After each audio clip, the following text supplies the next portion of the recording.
শিলিগুড়িটাই মনে হচ্ছে এবার বন্যায় ভেসে যাবে। সকাল সকাল উঠে প্রীতম এই ছাতা হাতে নিয়ে বেরিয়েছিল চিকেন আনতে। আজকে দুপুরের মেনু হচ্ছে চিকেন কষা আর রুটি। হ্যাঁ, আজকে চিকেনটা দই দিয়েই বানাবো, টমেটো দেবো না, তাই দেখতে পারো।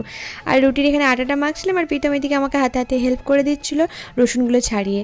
মশলাটা বেটে নিলাম, দেন রান্না করলাম গোটা গোটা রসুন দিয়ে দই দিয়ে চিকেনটাকে। বেশ এখানে লই কেটে নিলাম। আর সেই সময় ও বেরিয়েছিল ছাতা কিনতে।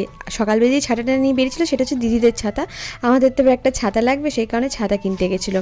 তো এখানে গরম গরম রুটি অ্যান্ড চিকেন কষা রেডি হয়ে গেছে। চিকেনটা না দারুণ হয়েছিল। আর এটা আমার ছোটোবেলাকার অভ্যেস যে আমি ওষুধ স্কিপ করে যাই, ওষুধ খেতে ভুলে যাই। আজ 3 দিন ধরে ভিটামিনের ওষুধটা খাইনি, তো প্রীতম আজকে বিশাল চিৎকার চেঁচামেচি করেছে। এখানে প্রীতমের খাবারটা ভরে দিলাম অফিস যাওয়ার জন্য। তো এখানে রেডি হয়ে গেছে অফিস।